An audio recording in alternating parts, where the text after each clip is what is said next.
Bueno, Dios te bendiga. El video de hoy trata sobre la vida o la historia que nos relata un pasaje sobre el rey Amasías. Estamos hablando del libro de Segunda de Crónicas, capítulo 25. Bueno, vamos con la ayuda del Señor a mirar lo que Él nos quiere enseñar o transmitir a través de este texto bíblico. Dice, Amasías gobierna sobre Judá. Vamos a leer la palabra. Amasías tenía 25 años cuando subió al trono y reinó en Jerusalén 29 años. Su madre se llamaba Joadín y era de Jerusalén. Amasías hizo lo que era agradable a los ojos del Señor, pero no de todo corazón. Aquí hago un paréntesis. Hizo lo que era agradable a los ojos del Señor, pero no de todo corazón. Más adelante vamos a ver por qué. Dice el versículo 3, cuando Amasías se afianzó en el trono, ejecutó a los oficiales que habían asesinado a su padre. Sin embargo, no mató a los hijos de los asesinos porque obedeció el mandato del Señor que Moisés había escrito en el libro de la ley. Los padres no deben morir por los pecados de los hijos, ni los hijos deben morir por los pecados de los padres. Los que merezcan la muerte serán ejecutados por sus propios delitos. Después Amasías organizó el ejército y designó generales y capitanes para todo Judá y Benjamín. Hizo un censo y descubrió que tenía un ejército de 300,000 soldados selectos, hombres de 20 años o más, todos entrenados en el uso de la lanza y el escudo. También pagó alrededor de 3,400 kilos de plata para contratar de Israel 100,000 hombres de guerra con experiencia. Entonces un hombre de Dios se presentó ante él y le dijo, Su Majestad, no contrate tropas de Israel porque el Señor no está con Israel. Él no ayudará a esa gente de Efraín. Si usted permite que ellos vayan a la batalla junto con sus tropas, ustedes serán derrotados por el enemigo sin importar que también peleen. Dios los derribará porque Él tiene poder para ayudarlos o para hacerlos tropezar. Aquí hago un paréntesis. El Señor envía a un profeta, un siervo suyo, para advertirle a este rey Amasías que lo que él estaba maquinando hacer de contratar a los de Efraín, israelitas de la tribu de Efraín, no lo hiciera porque iban a ser derrotados. Entonces el Señor en su misericordia, mire muchas veces cómo nos advierte de las cosas que estamos haciendo mal y ya está en nuestro libre albedrío, nuestra capacidad de decidir si vamos a obedecer o no. Sigamos leyendo. Amasías le preguntó al hombre de Dios, ¿pero qué de toda esa plata que pagué para contratar al ejército de Israel? El hombre de Dios contestó, el Señor puede darle a usted mucho más que eso. Aquí vemos que él ya había adelantado en parte ese trato, ya había dado dinero, ya había pagado por adelantado a los de Israel para que fueran a la guerra con él. Entonces, más adelante vamos a ver qué consecuencias trajo esto. Dice, versículo 10. Así que Amasías dio de baja a las tropas que había contratado y las envió de regreso a Efraín. En consecuencia, se enojaron con Judá y regresaron enfurecidos a sus casas. Paréntesis nuevamente. Entonces, Amasías fue obediente, no los contrató, asumió la pérdida del dinero o el oro, todo lo que había pagado para que ellos fueran a la guerra con ellos, los despidió, pero vemos aquí que los de Efraín se enojaron y regresaron enfurecidos a sus casas.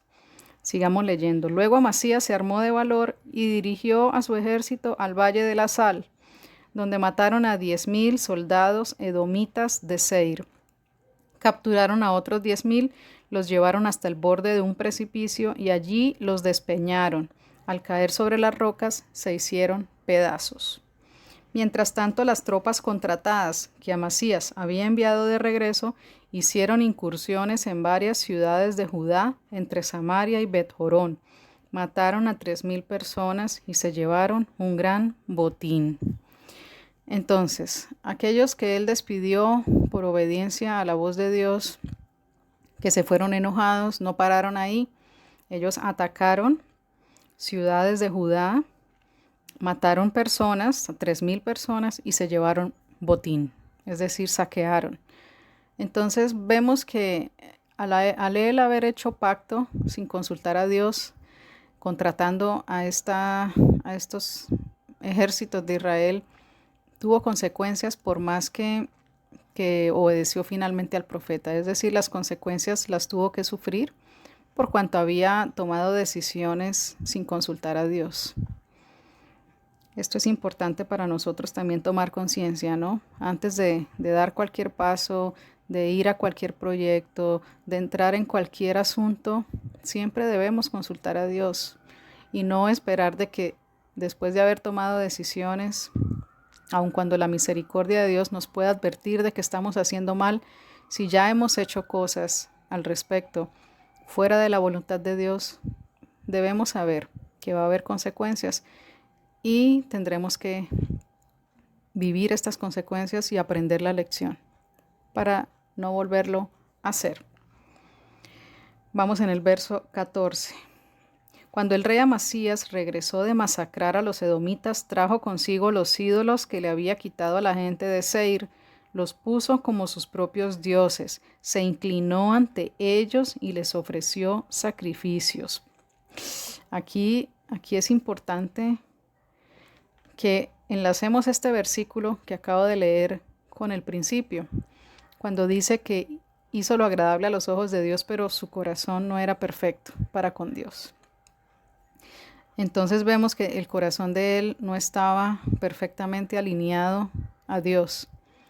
Se desvió y se fue tras los ídolos de esa gente que fueron en contra en batalla. Entonces toma esos ídolos, esos dioses, se inclina ante ellos y les ofrece sacrificios. Después de que el Señor le envía al profeta, le da la advertencia, ve que el Señor lo respalda en la guerra, en la batalla, y no decide seguir en temor de Dios, el único Dios verdadero, sino que se deja tropezar por los dioses de las otras naciones. Dice el versículo 15, esto hizo enojar mucho al Señor, quien le envió un profeta para que le preguntara. Nuevamente Dios tratando con él, enviándole a sus profetas. Y dice el profeta a este rey Amasías, ¿por qué acudes a dioses que ni siquiera pudieron salvar a su propio pueblo de tu mano? O sea, el Señor le está haciendo caer en cuenta de que esos dioses son nada, que no son verdaderos, que no existen, no son reales, que no pueden salvarlo, porque los dioses que adoraba esa nación no pudieron, como dice el Señor mismo por medio del profeta, no pudieron ni siquiera salvar a los que lo adoraban. ¿Por qué usted, le dice el profeta a este rey, por qué usted adora a este Dios? ¿Por qué usted acude a ese Dios cuando ni siquiera pudo salvar a los de su propio pueblo? Versículo 16, pero el rey lo interrumpió y le dijo a Amasías, interrumpió al profeta, no lo dejó hablar más, y le dijo, ¿desde cuándo te nombré consejero del rey? Cállate antes de que te mande matar. El profeta no insistió más, pero hizo esta advertencia. Yo sé que Dios ha decidido destruirte porque has hecho esto y te negaste a aceptar mi consejo. Ahí hacemos la mención nuevamente. Entonces, ¿qué pasa con este rey Amasías? No, cuando fue exhortado, cuando fue corregido y confrontado por Dios, se llenó de orgullo, de ira, de soberbia y amenazó con matar al profeta. Y esto muestra entonces el estado de su corazón, ¿no? No era un corazón correcto para con Dios, no era un corazón humilde que recibía la confrontación de Dios, no era un corazón enseñable, no era un corazón manso, no era un corazón corregible, era un corazón soberbio y orgulloso. Seguimos con el verso 17. Después de consultar con sus consejeros, el rey Amasías de Judá envió a Joás, rey de Israel, hijo de Joacás y nieto de Jehú, el siguiente desafío: ven y enfréntate conmigo en batalla. Entonces está ya incitando a este rey de Israel, Joás, a ir a la guerra. Cuando recibió la advertencia del profeta que Dios no estaba con él y que iba a ser destruido, porque el profeta le dijo: Dios ha decidido destruirte. Dios se apartó de este rey por completo. Entonces está incitando a este rey de Israel a ir a la guerra, y el rey Joás le responde con el siguiente relato. En las montañas del Líbano, un cardo le envió un mensaje a un poderoso cedro: entrega a tu hija en matrimonio a mi hijo. Pero en ese momento un animal salvaje del Líbano pasó por allí, pisó el cardo y lo aplastó. Tú dices: he derrotado a Edom, y estás muy orgulloso de eso. Pero mi consejo es que te quedes en casa. ¿Para qué causar problemas que solo te traerán calamidad a ti y al pueblo de Judá? Estas son las palabras que le da ese rey de Israel a Amasías. Le está diciendo que él está muy orgulloso porque tuvo la victoria con los edomitas, pero que evite calamidades no solo para él, sino para todo el pueblo de Judá, que era inocente. Sin embargo, Amasías no le hizo caso porque Dios estaba decidido a destruirlo por haber recurrido a los dioses de Edom. Vemos cómo para Dios el pecado de la idolatría es abominable, como dice la palabra, es abominación a él, despierta su ira, despierta su enojo, y debemos guardarnos mucho de la idolatría. Y sabemos que no solamente corresponde, como nos relata aquí el pasaje, a los ídolos materiales, ¿no? Me refiero a las imágenes, a los ídolos que son hechos por manos de hombres, sino los ídolos en nuestro corazón también, que son personas, que es el dinero, que es el trabajo, que son los apetitos de la carne, todas las cosas que quieran ocupar el lugar que le corresponde a Dios, ya son considerados por Dios ídolos a sus ojos. Entonces debemos guardarnos mucho de la idolatría y de que el lugar de Dios en nuestro corazón esté siempre para Él, que en nuestro corazón solo haya espacio para el Señor. Sigamos. Sin embargo, Amasías no le hizo caso porque Dios estaba decidido a destruirlo por haber recurrido a los dioses de Edom. Entonces Joás, rey de Israel, movilizó a su ejército contra Amasías, rey de Judá. Los dos ejércitos se pusieron en pie de guerra en Bet-Semes, en Judá. El ejército de Israel venció de manera aplastante a Judá, y sus soldados se dispersaron y huyeron a sus casas. En Bet-Semes, el rey Joás de Israel capturó a Amasías, rey de Judá, hijo de Joás y nieto de Ocosías. Después lo llevó a Jerusalén, donde demolió 180 metros de la muralla de la ciudad, desde la puerta de Efraín hasta la puerta de la esquina. Aquí vemos que no solo fue derrotado, sino que dice que con una aplastante derrota fue vencido Judá, fue capturado este rey Amasías y hubo destrucción en la ciudad de Jerusalén, en la muralla, en las puertas. Dice que se llevó todo el oro y la plata y todos los objetos del templo de Dios que habían estado al cuidado de Obed-Edom. También se apoderó de los tesoros del palacio real y tomó rehenes, luego regresó a Samaria. Este rey de Israel, este rey Joás, no solo derrotó a Judá, sino que lo saqueó por completo, destruyó las murallas. Hubo una destrucción importante que afectó, vuelvo y digo, no solo al rey, sino al pueblo.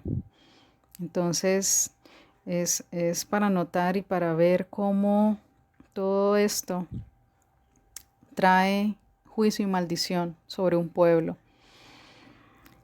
Amasías, rey de Judá, vivió 15 años después de la muerte del rey Joás de Israel. Los demás acontecimientos del reinado de Amasías, desde el principio hasta el fin, están registrados en el libro de los reyes de Judá y de Israel. Después que Amasías se alejó del Señor, hubo una conspiración en Jerusalén contra su vida, y el rey huyó a Laquis, pero sus enemigos mandaron a unos asesinos tras él, y allí lo mataron.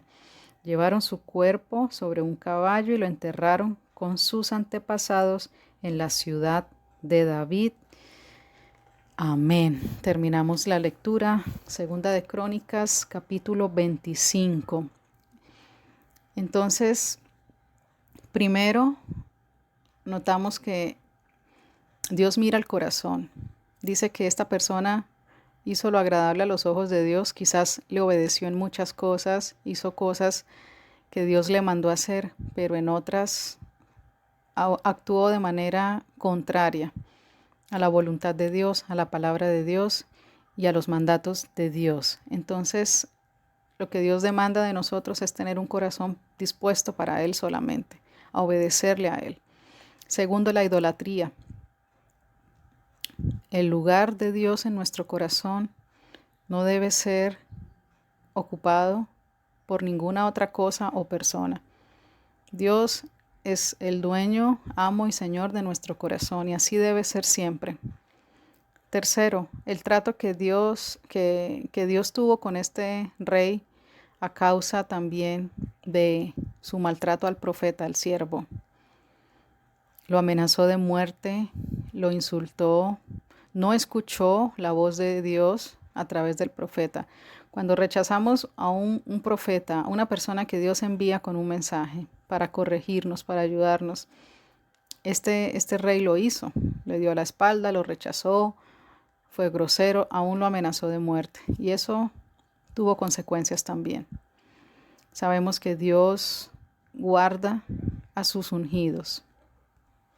Y el Señor mismo nos manda a tener un trato especial, un trato reverente, un trato respetuoso por sus siervos, y más cuando son enviados por Él para ayudarnos y para hacernos un bien. Que el Señor nos ayude a tener ese corazón humilde, manso y dispuesto. Que no veamos al siervo de Dios, que veamos a Dios detrás de todo eso.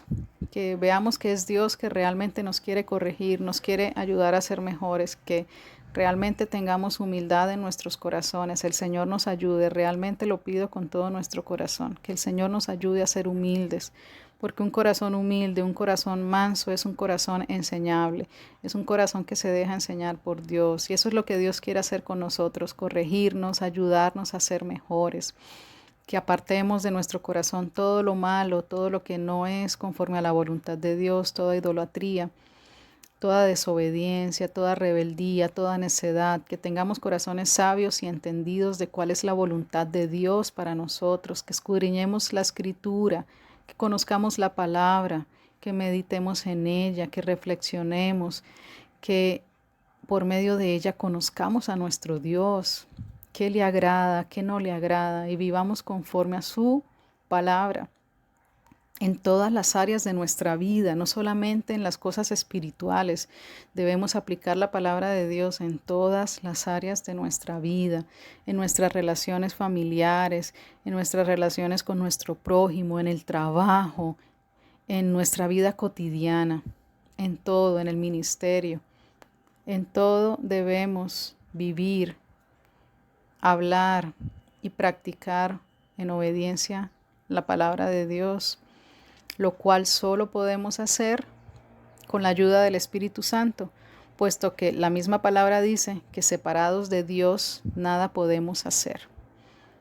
Y esto quiere decir que es su Santo Espíritu el que nos ayuda a hacer todas las cosas para la gloria de Dios y en obediencia a lo que Él nos manda en su palabra. Que el Señor nos ayude a ser obedientes, a ser humildes, a ser mansos, a ser sabios y entendidos de las cosas espirituales, de las cosas de este mundo, que a través de su palabra el Señor nos dé el entendimiento y nos dé todas las herramientas para poder vivir de manera agradable al Señor. Damos gracias a Dios por todas sus maravillosas obras en nuestras vidas, por su bendita palabra, por sus siervos, por sus siervas que Él usa y envía a nuestras vidas a hablarnos, a ayudarnos, a orar por nosotros. Realmente son bendiciones del Señor todas estas cosas. Bendecimos a nuestros hermanos, bendecimos a todos los creyentes en el mundo entero, bendecimos nuestras vidas y nuestras familias, bendecimos el santo nombre de nuestro Señor Jesucristo, bendecimos a nuestro Padre Celestial y bendecimos a su Santo Espíritu que vive en nosotros y es nuestro ayudador. Y te damos gracias, Señor, por tu palabra en este día y te adoramos y te alabamos con acción de gracias solo a ti, en Cristo Jesús. Amén. Dios te bendiga.